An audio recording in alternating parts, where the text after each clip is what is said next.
Okay, this is my second video about retro photography, and got a bit of unboxing to do first before I talk about the camera that I'm going to look at.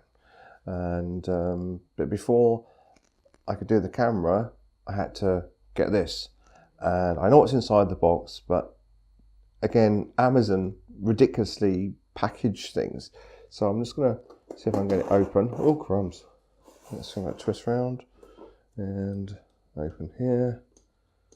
And okay, that's that bit done. And then try and get it down the middle here.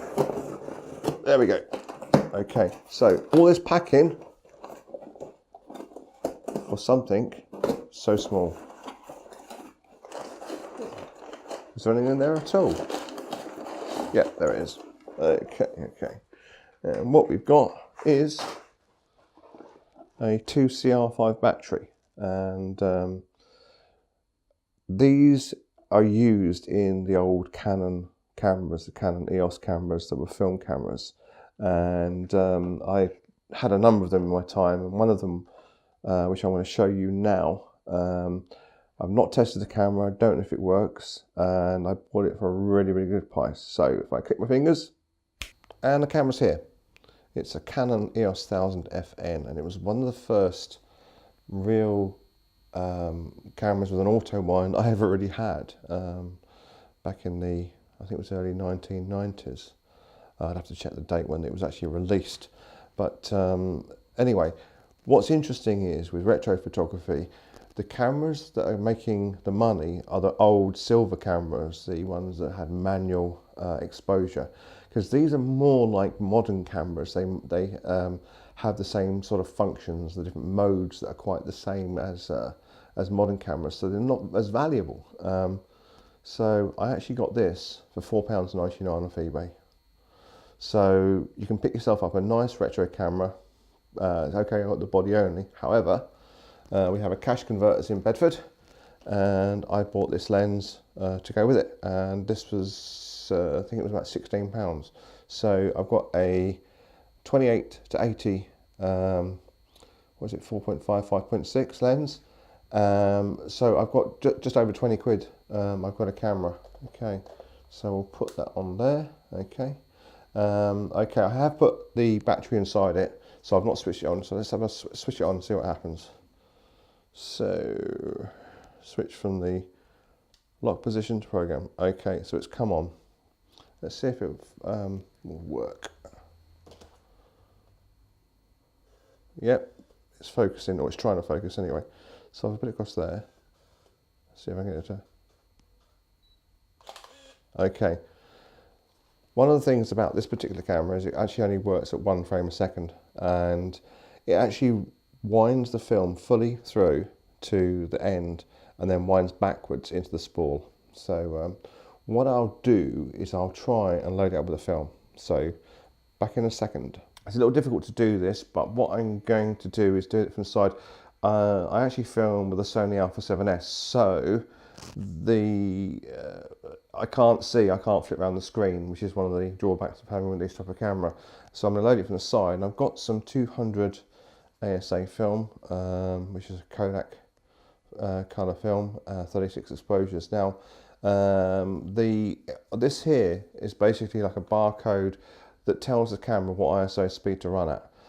So when I plug it in, it should automatically switch to 200 ISO. If it doesn't do that, I can do it manually, and there's a reason you can set it manually on one of these cameras, because not all the films used to have these ISO like barcode things. You could also obviously push process black and white film, so if you wanted to change the ISO or ASA, whatever you like to call it, you could do that manually, and that's what it was for. So what we got to do is switch it on like so, and then open it up. Let's see if you can see this. Trying to do it from a distance. So it's been a long time since I've loaded one of these films up. So that goes in there like so.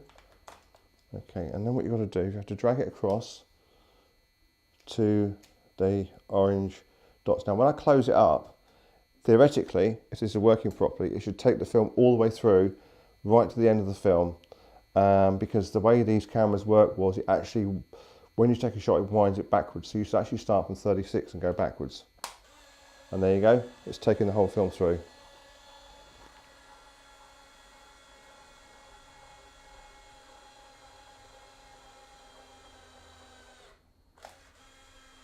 Right, so now it's ready, and there's 36 shots on there to take, okay?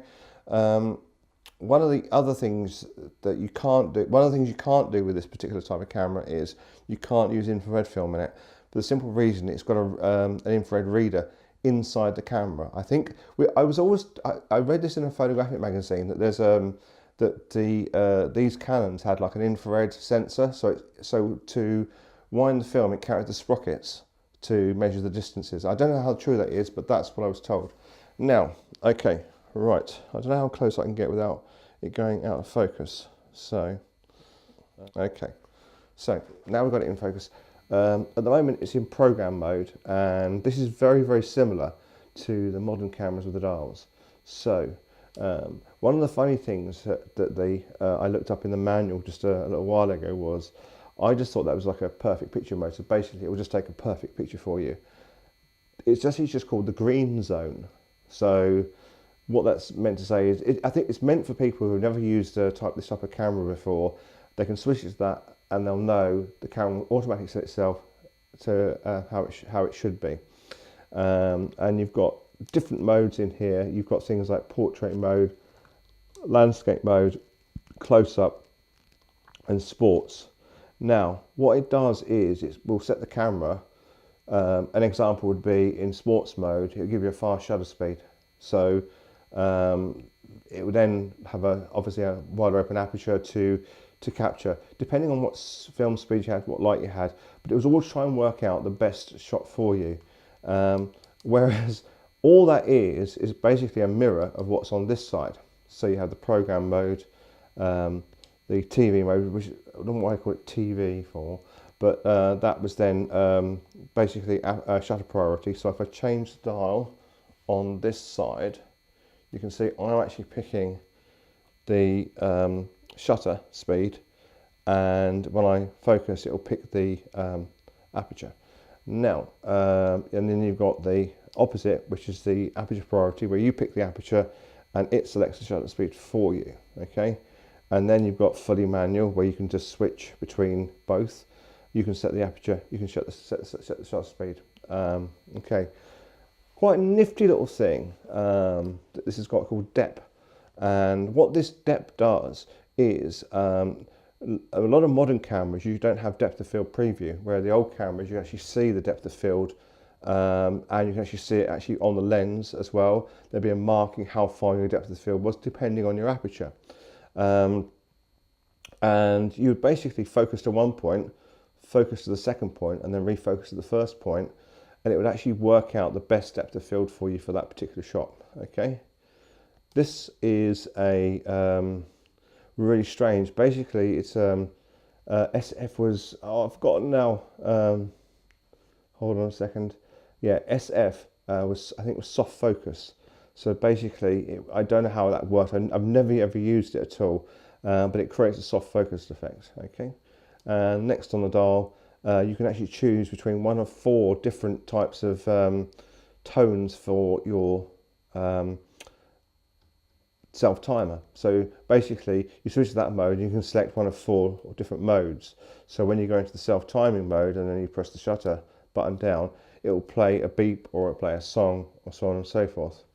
And then the last one we've got is the ISO. And again, you see, I can now override the ISO speed as I want to. So what I'll do is, I'm going to upload this anyway. I'm not actually going to do any test shots with it. I've got some really interesting film coming in soon to try, and I want to do a video on that. But what I want to do is, I'm only going to use things like Kodak film on these as I test them. Once they've been tested, I know they're working, I'm happy to buy more expensive film to put in them. But I won't do that until that happens. So that's why I get like bulk buy Kodak film to do these tests with, and when the tests come back, and I go from there. I'm doing a video in a few days that will show you all the different types of cameras I've got that are retro. So look out for that. It should be on in a few days. And if you've got a camera and you don't want it, I'm happy to take it from you. So if you've got this far in the video and you've watched it, if you want to send me a camera to test out and try, a 35mm camera, just let me know. Okay, all right, thanks for that, and there'll be some more photographs very soon. Bye now.